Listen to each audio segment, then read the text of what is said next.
And we'll call the, let everybody get out of there.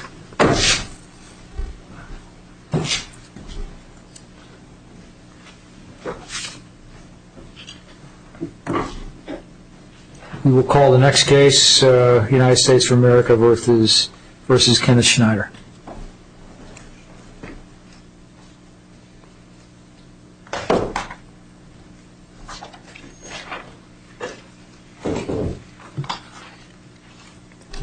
Mr. Bashman.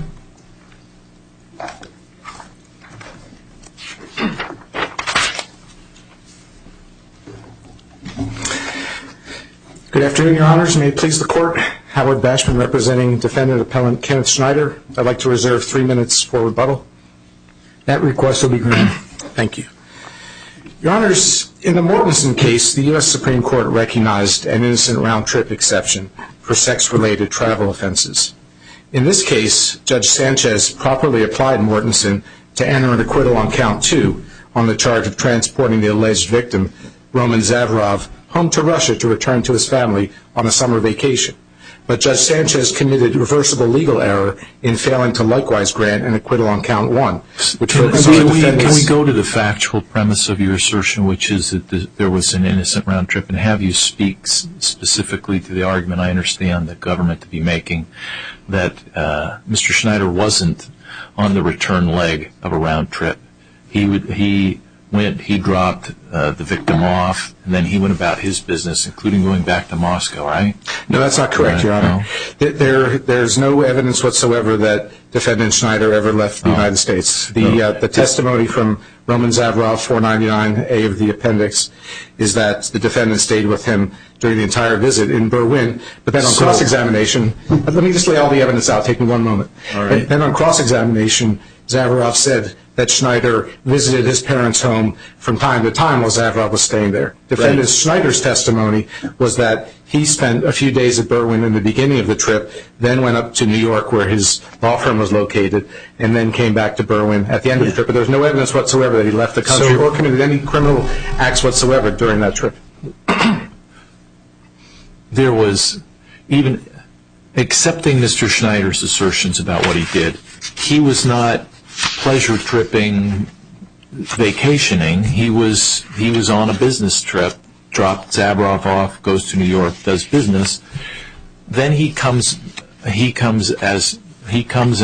gets Zavarov to take him back. They say that's not the return leg of a pleasure trip. He was off doing his own thing, so Mortensen doesn't apply. That's what I understand them to be saying. They can straighten me out if I'm wrong. But why isn't that factual distinction that they draw meaningful?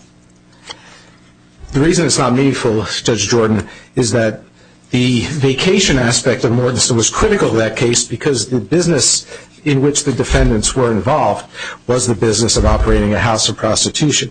Therefore, if the defendants in Mortensen were conducting their business while on vacation, they would not have had an innocent trip. It had to be the fact of the vacation that made it innocent. But the fact that work by someone who's employed as an attorney for an American law firm in Russia does some work while he's back obligated to accompany. A lot of people wouldn't view legal work as innocent, but we can get past that, I guess.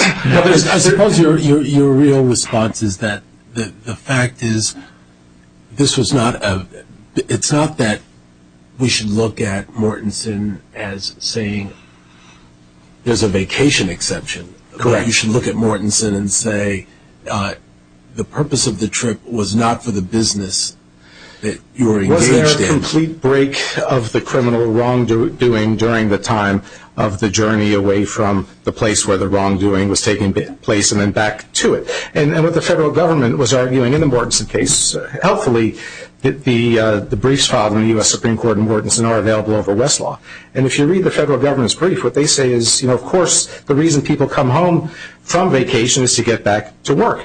And therefore, the brothel owners, when they were coming back to Grand Island, Nebraska, which, by the way, is not an island, it's a city, from Salt Lake City, Utah, crossing through Wyoming on the way, or perhaps Colorado, that's the purpose of heading back to where they lived. What was to get back to work running the brothel? The Mortensen case, the charge in Mortensen back in 1940 1944, right? Actually, I Was think decided. 1940. The case was decided in 44. Right. The charge at that time was under the original Mann Act. Correct. Correct?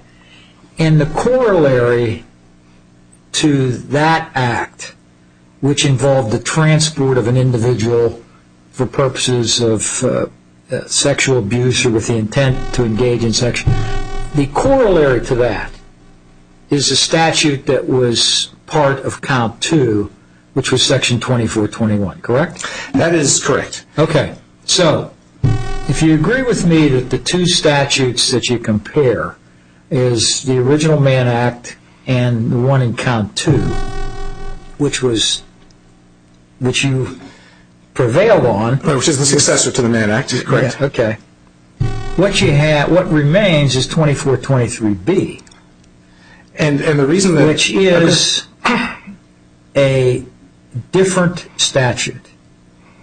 It has the same language that was involved in the Mann Act, which is the for the purpose of For the language. purpose of, but a different statute in that it goes to the individual's travel himself. That is correct. However, it does contain the identical language, the purpose of language agree with that the current version of the Mann Act itself lacks, by the way. And furthermore, at least 3 federal courts of appeals have found that Mann Act precedent is instructive. And I think that's accurate. I think that's accurate. But isn't your problem here in really trying to apply the Mortensen-Ron-Tripp exception to 2423B, the standard of review? When we're reviewing, and we're in the same shoes as the district court was when you had your motion in front of that, when we're reviewing this question, we have to ask, could any rational juror have found that Mr. Schneider had at least one of his purposes to sexually abuse Zavrov when they got back to Moscow? Isn't that really the question we have, and isn't that the posture this case is in? We disagree that is the inquiry under Mortensen, if that's what Your Honor is asking. I'm saying, isn't that the inquiry we have here? Well, that is the inquiry that Judge Sanchez undertook by artificially severing the return leg of the trip. Well, in not Mortensen, necessarily, and I apologize for interrupting, but I'm not sure you're getting to the point here, because I understand the judge to have accepted the government's argument that 2423B focuses on the defendant, as opposed to the original Mann Act count the original Mann Act and the Mann Act as amended that you prevailed on with the other count, and that there's a distinction to be made because it focuses on the defendant. So is that just, how is Judge Sanchez wrong about that? Well, both statutes focus on the intent of the defendant. The second count focuses on the intent of the defendant in transporting the minor. The first count focuses on the intent of the defendant in transporting himself.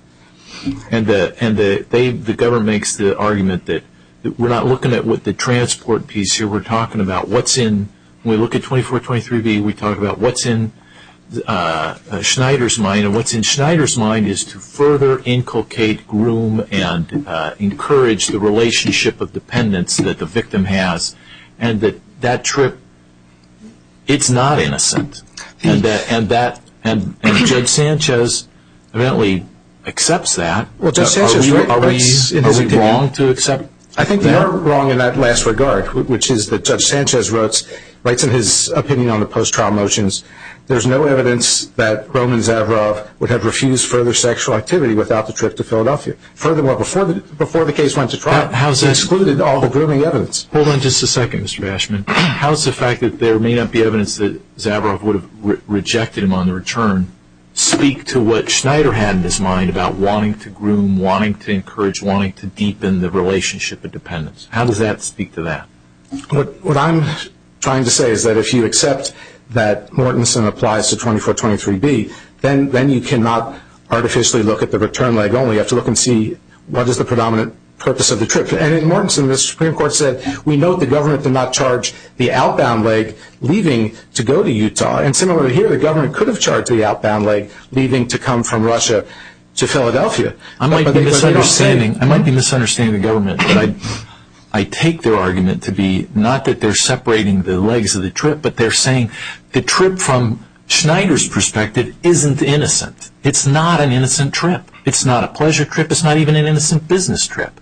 It's a trip which, among other things, is designed to further the relationship with Zavarov, deepen his dependence, and create more of that sexual relationship that he wants. And doesn't that get back to my question? Is that the question I addressed, I don't think you fully answered it, is our standard review is could any rational juror have found that that was one of the purposes?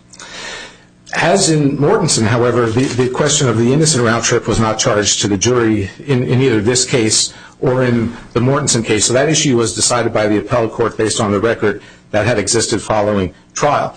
And what the U.S. Supreme Court said, I know I'm repeating myself, is that you can't just focus solely on the return back. You are repeating yourself, right. So I want to see if we can get you to grapple with. I understand that if we accept your argument that this was an innocent trip, then you got a pretty good Mortensen argument. I'm trying to get you to come to grips with their assertion that it's not innocent. Let me say something new then. What the evidence shows is that every summer, Kenneth Schneider made a trip to the United States to visit his parents. That happened within the supposedly extended statute of limitations, which of course is our second argument. And so the federal government could have charged his return back to Russia every one of those years without Zavarov. Now, the only way that Zavarov could come to the United States, which is what Zavarov wanted to do on his own, that was his goal, to become famous in the United States, was as a result of Kenneth Schneider agreeing to accompany him. And Zavarov's parents understood that, and they went to the United States Embassy and said, the only way that That's Zavarov precisely can come their back. argument. Right. Their argument is he made a promise to Zavarov's parents. He had to make good on the promise, or Zavarov wasn't going to be living in his house and doing him sexual favors anymore.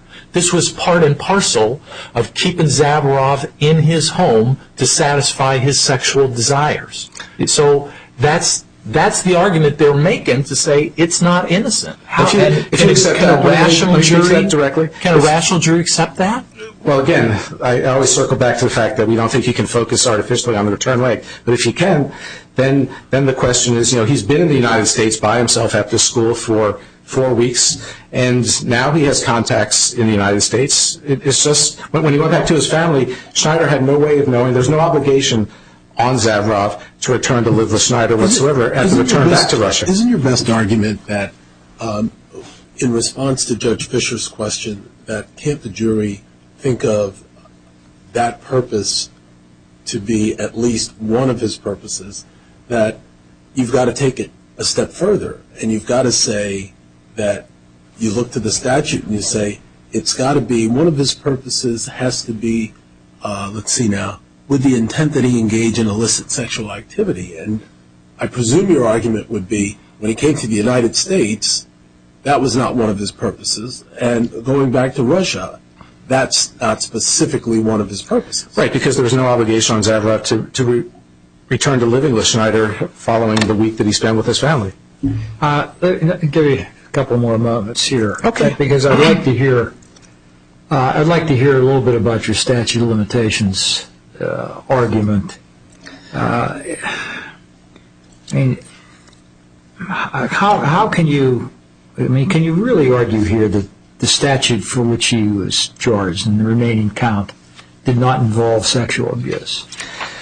What this court's recognized in the Pendleton decision from 2011 is that 2423B, unlike 2423C, which came into effect in 2003, is the offense is complete when the travel occurs, and that this is a sex-related travel offense that is complete before any sexual abuse takes place. Because again, just focusing on even the actual facts of this case, Zavarov went back with his family for a week. So the travel was done before any sexual conduct is alleged to have begun again back in Russia.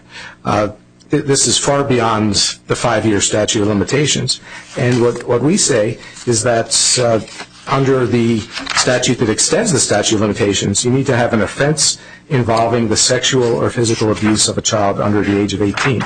And that can describe certain types of offenses under 2423B, but only if you focus on conduct that occurs once the criminal act is complete. 2423B can be used to convict somebody if there's a make-believe victim. It can be used to convict somebody if he never successfully succeeds in his goal. Doesn't that argument require you to ignore the language in 2423B if for the purpose of engaging in sexual act? I mean, you want us to limit our evaluation of the statute of limitations to the August 21st date, the day of the flight back to Moscow. Well, but the case, the count that he was charged with and what the jury convicted him of involved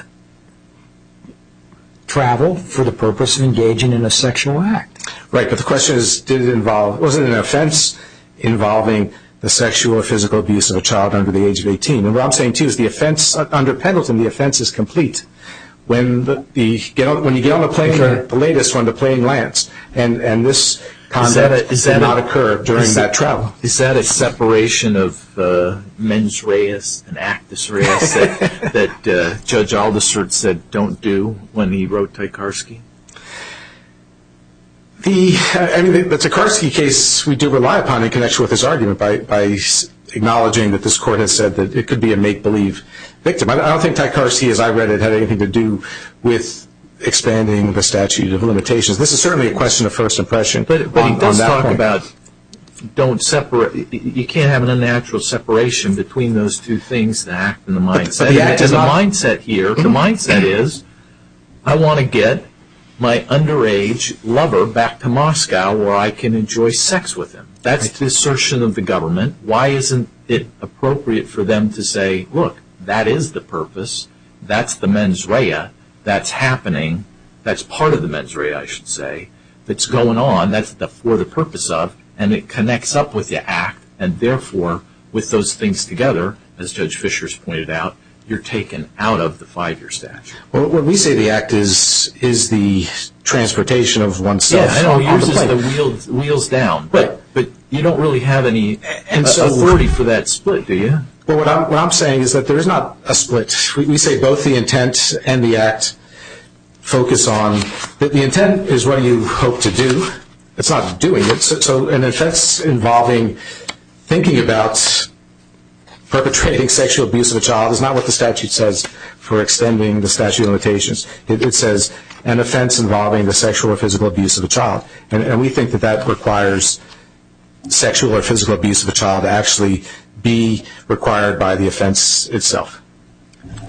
I don't want to talk about statute of limitations, take you back to the main issue. Are we focused on the right language? Should it be at least one of his purposes, or should it be a dominant purpose?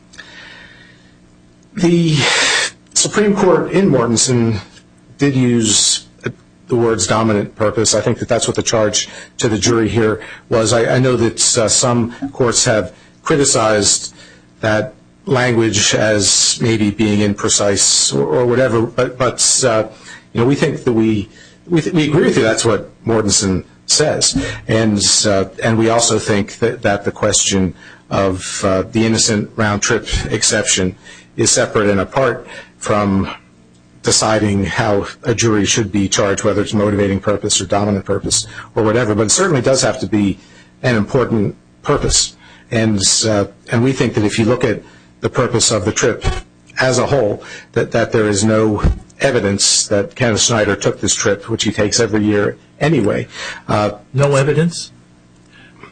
The government posits that there is evidence from testimony that said the only reason Zavarov was in Schneider's apartment in Moscow was because he was promised, the parents were promised, and the boy was promised, I can make you a ballet star. And he was promised, among other things, I can get you exposure to the ballet world outside of Moscow. I can get you to the United States. And that these things constitute representations, promises of a sort that he had to follow through on, or he was going to lose his victim. That's evidence that they point to. How is that not evidence?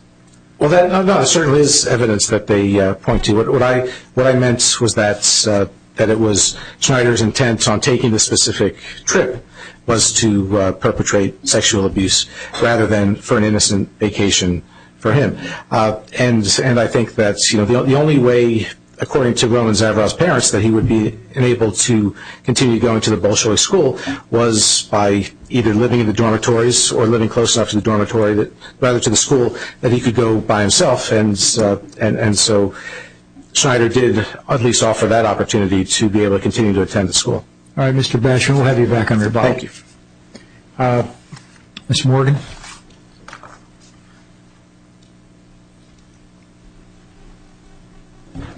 Thank you, counsel and members of the panel. Mortensen should not apply to count one. And as this court has already pointed out, this court has to apply a highly deferential standard to the finding of the jury and view the evidence in the light most favorable to the prosecution. Why are all of the circuit courts that suggest that Mortensen should apply in this kind of analysis wrong? Well, I'm not aware of any case extending Mortensen to Section 2423B, first of all. Vang doesn't? No, Vang does not, actually. That's a case cited by the defense out of the Seventh Circuit, and it does not extend Mortensen. In that case, the defendant suggested that Vang should rely on the Mortensen holding of a dominant purpose, and the Vang court rejected that suggestion. They did not apply any type of round-trip analysis, so Vang does not apply Mortensen. But the reason that they are distinct is because under Mortensen, the court was analyzing the Mann Act, which is travel with the intent that the person engage in prostitution. Section 2423B, by contrast, is a statute that is directed to more egregious conduct. It's directed toward travel with the intent to engage in specific types of sexual activity and with a minor. Is that enough to get you where you need to go, Ms. Morgan? I mean, plenty of courts have said that 2423B is an amendment to, it's a part of the Mann Act that uses language that's similar in 2423B to language that's used in 2421. And if you're going to be consistent with 2421, if you're throwing 2421 out, you got to throw 2423B out too. You can't say, you know, either Judge Sanchez should have thrown them both out or thrown neither out, but to throw one out and say it's innocent and not throw the other out, there's just something fundamentally, not as a matter of jury deference, but just as a matter of reading the law, something fundamentally wrong with that. That's the argument I understand, at least in part, is being presented to us by your opponent. Why isn't that right? I mean, if 2421 was bad, why isn't 2423 bad using the same kind of language? Well, my response to that is twofold, Your Honor. First of all, 2421 speaks to prostitution or criminal sexual acts toward a person of any age. It does not limit itself to a minor, contrasted with Section 2423B, which is limited to sexual conduct with a minor. But more importantly, it's the government's position that the district court should have kept both counts, and here's why. Okay. There's a drastic factual distinction between the facts in Mortensen and the facts that we have in this case. You didn't file a cross appeal, did you? We did. We filed a cross appeal, and then we withdrew that appeal. We decided to put our eggs in this particular basket. So you can't really argue. You try to argue in your brief, but you really can't argue here that the court was wrong in throwing out count two, can you? I intend to argue here that the court was correct in keeping count one, and the reason the court was correct in keeping count one is because of the factual distinction between these two cases. In Mortensen, you have a husband and wife who run a brothel, and Mrs. Mortensen decides that she wants to go visit her parents in another state, and they decide they're going on a trip. And the prostitutes who work for them, who in 1940s parlance are called girls, there's no indication that they're minors in the opinion, and I was unable to determine what their exact age was. How's the intent in that case of the husband and wife when they're driving back any different than the intent of Schneider here? I mean, Schneider argues, I'm innocently going to Pennsylvania. In that case, we're innocently going to see my mother-in-law voluntarily, so I guess he liked her. And then they come back. And in that case, they're innocently going to see their mother-in-law, and it's the girls who say, hey, can we come along with you? The girls who pay their own expenses. One of the girls offers even to pay for transportation, but the Mortensens say, we'd be spending this money anyway, so you don't have to pay for transportation. They go, they have a vacation, they come back, they resume prostitution. Are you saying that the only reason that Zavarov would have come to the United States is the coercion of Schneider. I mean, he did get to go to, some sort of ballet camp or whatever it was. He did get to visit the United States, two things that were things that he thought were good. I am saying that there is absolutely nothing innocent about this trip. This was a trip that was designed from day one. There's absolutely nothing innocent about this. The young man went to the rock school. He wanted to be a ballet dancer. He went to the rock school, which is a noted, and as I understand, I mean, I don't know these things, but I understand it's a highly reputable school for dance. He wanted to do that, and he had that chance. That's not innocent. I'm going to go to ballet school. It's not considered from the perspective of the child, as Your Honor has pointed out. It's considered from the perspective of the defendant, and I think it's important to note that this is a ballet trip. This has to do with ballet, because from day one this child was promised. On the videotape that the defendant was taking of this child he'd never met before, he was talking about, do you want to go to America? Have you been to America? Do you want to be a ballet star? Do you does want that to go mean, to Ms. New York? Morgan, that does your argument prove too much? Is there nothing that Schneider could have done with Zabaroff that would be counted as innocent? Because everything he would have done with them would in some form or fashion have been calculated to deepen his relationship. I mean, if that's the argument, doesn't that reach too far? It does not, Your Honor. So there's literally nothing he could have done that could have counted as not predominantly evilly motivated. With respect to this relationship, it's difficult to think of something that he could have done that was not motivated to groom the child. In terms of presenting promises, gifts, ingratiating himself to the child. Suppose it was a non-specific ballet. Suppose it was a non-specific ballet trip that was more akin to Mortensen in the sense that it was Disney World, and that's all. Those aren't the facts we have here, Your Honor. We have the defendant saying to the child, a child who lives in Russia at the time, would you like to go to America? If you are with me, I can make you a star. I can get you to America. I can get you to New York. You can be a ballet star. He offers that carrot and dangles in front of him from the first time they meet. This trip is all about the process of grooming this child to remain ingratiated so that he continues to engage in sexual activity with this adult man. Ms. Morgan, I want to go back to one of your initial statements. You said that the Mortensen exception does not apply here. Are you likewise arguing that that we should not look at any of the Mann Act jurisprudence and interpretations of whether or not the Mann Act jurisprudence should be applied to these statutes that have come from other circuits? Well, again, Your Honor, I'm not aware of any case that extends this particular holding to any Section 2423B. I agree with that. I understand there's a similarity in the language, but I would point out again that we're talking about a statute that is directed not generally to prostitution, not generally to sexual abuse, but to sexual abuse of a minor. Yeah, but that's not my question. I mean, it seems to me you said that Mortensen exception, round-trip exception, does not apply to the statute. I mean, isn't a more narrow argument is that the Mortensen exception doesn't apply to this case? That is certainly one of our arguments. But it's a more narrow one than what you had articulated. Yes. Okay. And that's why I'm arguing about the distinction in facts between the two cases, where you have what could be fairly characterized as an innocent round trip in Mortensen versus a trip with extremely nefarious purposes in this case, where you have a defendant trolling a children's ballet school with a video camera, identifies a child who's desperate to stay there because his family can't afford to keep them there, makes the family indebted to him by loaning them $478, which to them is 2 months' salary, and to him as an attorney with a major law firm is a pittance, and then weaves all of these promises together about going to America at the same time that he's moving a 12-year-old he's never met before in his life into his apartment. 2423B clear or is it ambiguous? With regard to what, Your Honor? As to whether or not Congress wanted to consider this section as involving sexual abuse. I think it's quite clear. That's the mens rea of the crime. You have to travel with the intent to engage in a sexual act with a minor. Let me ask you this question. So let's say have a hypothetical. I live in New York City in an apartment with a young ballet dancer. I pay for him to attend ballet school in New Jersey, and I have a driver who drives him to class, to school every day. We only engage in sexual activity in my apartment in New York City.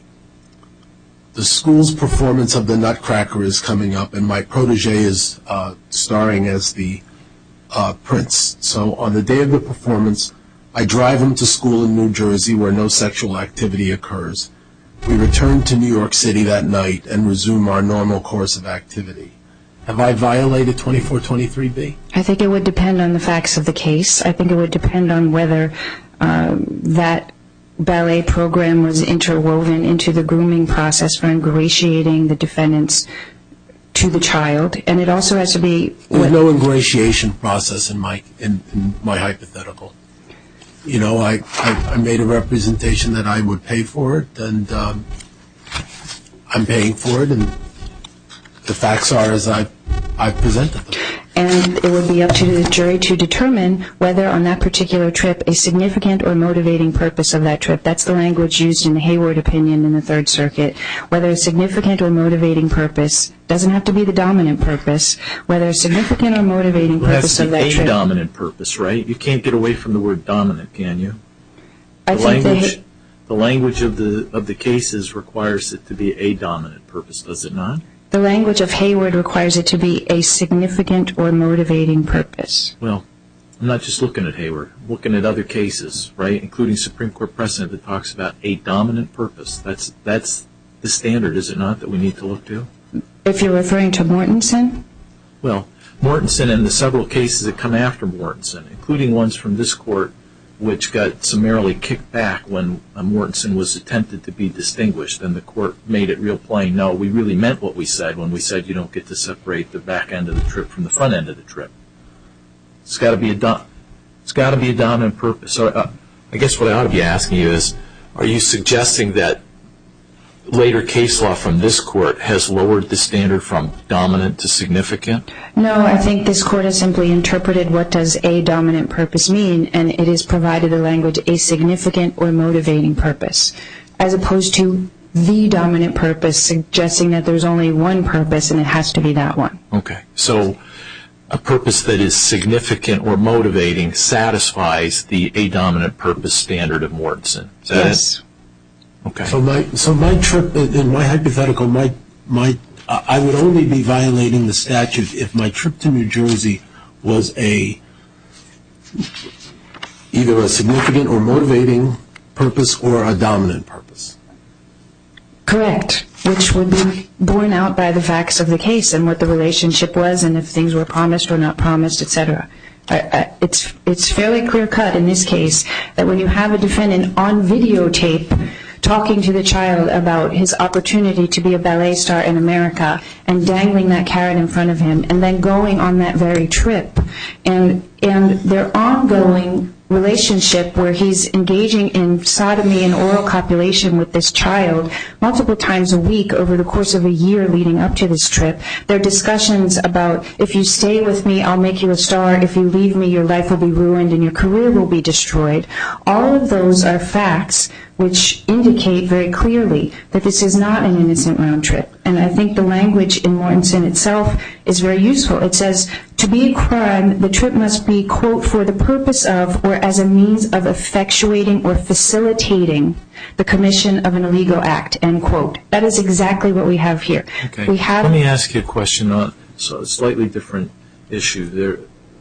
The therapist notes came to light, in which, according to the notes themselves, Zavaroff indicated concern that he had committed perjury, and that was, according to the defense, later discovered evidence that required the district court to make an inquiry, look into it, but no evidentiary hearing was given. Why don't you answer the assertion that it was an abuse of discretion when you've got notes that say, hey, I'm afraid of going away for 10 years. That's something you really ought to look into if you're a district court judge. Your Honor, it was not an abuse of discretion, and here's why. The first requirement, if the defense is going to allege perjury, is that they have to say what the perjury was. They were incapable of identifying any statement that was a perjured statement, and they were all... Of course, their argument is, of course we can't. The notes aren't that specific, but we know there's not just smoke here, there's billowing smoke. Let us go in and we can try to identify that if you give us an evidentiary here. Well, the fact of the matter was they were offered an additional deposition of the victim in the civil suit so that they could identify whatever this alleged perjurious statement was, and they declined that opportunity. They didn't want to find out what the perjurious statement was. Instead, they wanted to bring it to light through the criminal case so that they could further subject the victim to cross-examination. In addition, if you look at the notes that they're so heavily relying upon, and Your Honor, my time has expired. If you look at these notes, what you will see is that he makes reference to having made a false statement in the civil suit. And he says that in particular. And the notes are also replete with references to the defendant was my abuser, the defendant molested me, the defendant engaged in sexual conduct with me over the course of many years. It's clearly not a concern about a statement that goes to the ultimate issue of fact in this case. That's clear from the same notes they're relying upon to claim that there was some sort of perjury that occurred. And if you look at the chain of events and the errata sheet that was subsequently submitted in the civil case, it was clearly a concern about statements that the victim had attributed to the defendant's sister erroneously. Let me ask you, and we allowed Mr. Bashman some additional time, so let me ask you about the statute of limitations question. And you heard Mr. Bashman's argument, and you've read his argument. What's your position? Our position is that Section 2423B is clearly a crime involving the sexual abuse of a child. If Congress had wanted to use the phrase has as an element, Congress could have done that. Congress instead chose to use the phrase involving, which should be broadly interpreted based on its plain language. And you don't think there's a distinction? Is this a Bridges case? No, you mean in reference to the wartime? Right. No, it's obviously not. No, what about the essential ingredient? I mean, is in fact the abuse of the child an essential ingredient of 2423? Well, it's the required mental state that the defendant has to be in when traveling. It's not just a crime to travel. It's a crime to travel for the specific purpose of engaging in sex with a minor. And I found an additional case, members of the panel, which I didn't cite in our brief, but I'd like to direct the Court's attention to it. It's United States v. Vickers. Vickers? Vickers, V-I-C-K-E-R-S, 2014 case out of the Western District of New York. And while it does cite to the district court opinion here, it also has some really useful language, I think. This is a case in which the defendant was charged with 2423A, which is transporting a minor with the intent to engage in sexual conduct. So very much analogous to 2423B. There's no actual sex as an element. It's the travel with intent that is the crime. And the court said when the defendant suggested that 3283 should not apply for the exact same reason it's being suggested here, this involving language, the court said, quote, defendant's argument is illogical and clearly misinterprets the use of the term involving in Section 3283. By its terms, Section 3283 does not require that an offense consist of a sexual act between a defendant and a specific child, end quote. What's the site? The site is 2014 Westlaw 1838255. It also says, quote, for this court to conclude that the offenses charged in the instant indictment did not involve the sexual or physical abuse of a child under the age of 18 would strain all logic and common sense and would be in sharp contrast to well-settled law. So I think that's useful language for a statute that is quite analogous to ours, where you have travel with a certain type of intent or transporting a minor with a certain type of intent without requiring in the statute that there be actual sexual contact. Thank you. Okay, thank you very much, Ms. Morgan and Mr. Bashman.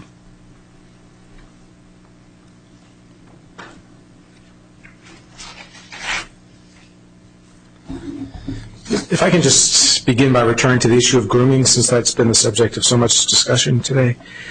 I think that it's worth noting that Judge Sanchez himself in this very case ruled before the case went to trial that the federal government's proffered expert on the subject of grooming could not testify at trial, and found that the evidence about grooming would not assist the jury or fit this case because of the fact Well, maybe the expert witness wouldn't have helped, but you're not suggesting, are you, that the evidence that reflects the desire to manipulate, the desire to hold on to and deepen the relationship is somehow irrelevant to the case, are you? What I'm arguing, and that goes to my second point on grooming, is that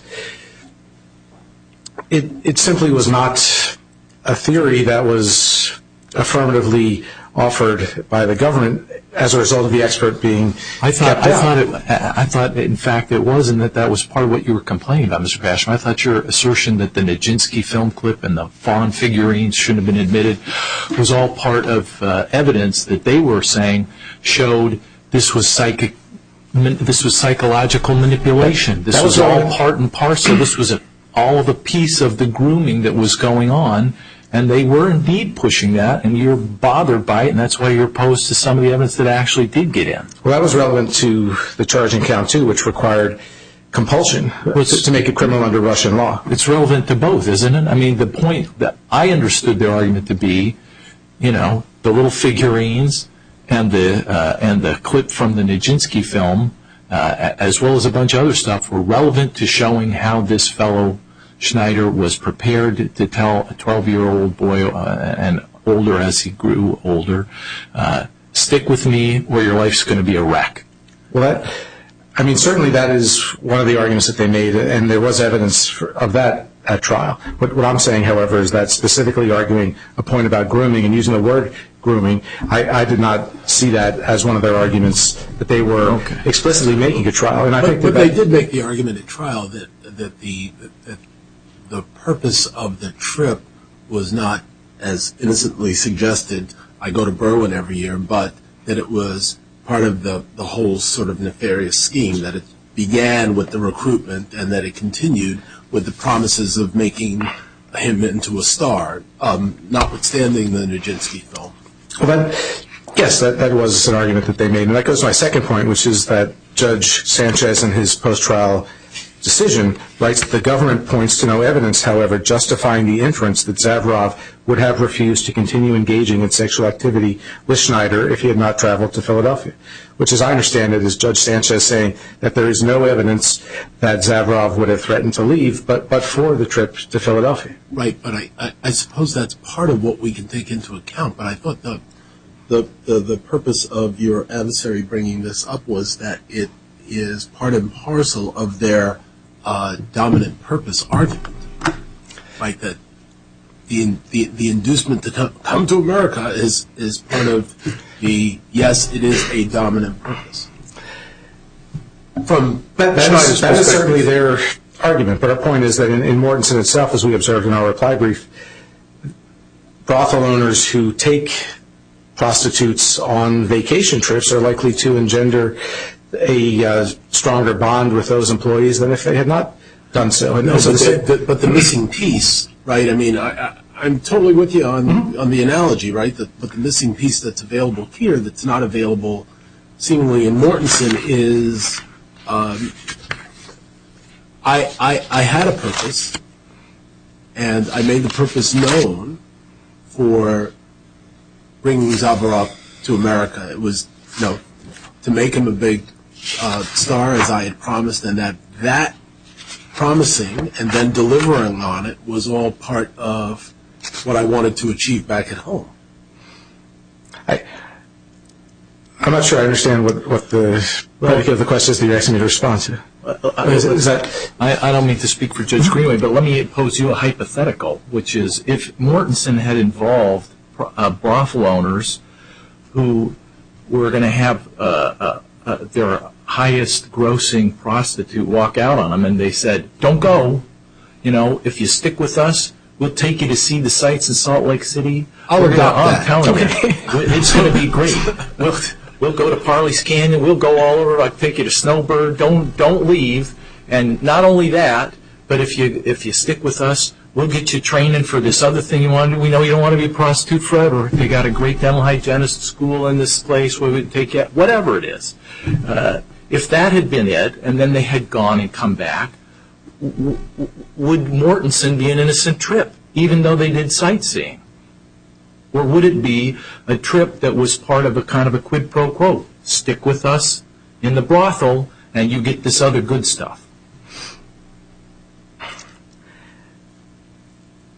I think that if the evidence was that the prostitute said, the reason that we stuck with this person was because of what we thought the person could do for us, then I would agree with you that would be. Then aren't you shifting the mindset to the victim and taking it off of the defendant in that circumstance? Because it's the intent of the defendant we've got to focus on, right? No, you're absolutely right that it would be the intent of the defendant. But what I'm saying here is that I don't think that there's any evidence that I saw on the record that showed that Schneider thought that he was at risk of Zavrov not continuing to reside with him if he did not bring Zavrov to the United States on the trip that the Rock School paid for in 2001. And I think that Judge Sanchez writes in his opinion that there's no evidence to show that Zavrov would not have continued to reside there if the trip to the United States did not take place in 2001. Mr. Bashman, you make one argument that, in essence, that it was an abuse of discretion for the district court to grant a judgment of acquittal on count 2, and under the same Mortensen exception, not to grant a judgment of acquittal on count 1. Right. We say that the two are inconsistent with one another. Inconsistent. What legal significance does that have, if any? Well, I understand the government's position, which is that as far as the government is concerned, the two claims would stand or fall together, and they don't see a reason to try to bring back count 2, given the sentence that was imposed in count 1 is the maximum sentence. So I'm not saying that there's some law of the case that mandates overturning the conviction on count 1. What I am saying is that Judge Sanchez performed a proper Mortensen inquiry on count 2. I don't see how this court upholds count 1 without disagreeing with what he did on count 2. And I think that he did the right thing on count 2. And to think that Schneider had one state of mind, the government says, Judge Sanchez focused on Zavrov's state of mind, not Schneider's. I mean, that's totally wrong if you read his opinion. Judge Sanchez focused on Schneider's state of mind as to both counts. And to think that Schneider could have had a perfectly innocent state of mind in terms of why he was transporting Zavrov to and from the United States as part of an innocent round trip, but that his own state of mind would be something criminal and different and in violation of 2423B. I mean, that really requires him to have, to me, some mental defect. To have a split state of mind. I'm not sure how you could have those two state of minds and be a rational person. To have an innocent state of mind transporting the child and have a criminal state of mind transporting yourself. Okay. Thank you. All right. Thank you. We thank both counsel for excellent arguments and a very well briefed case, and we take the matter under advisement.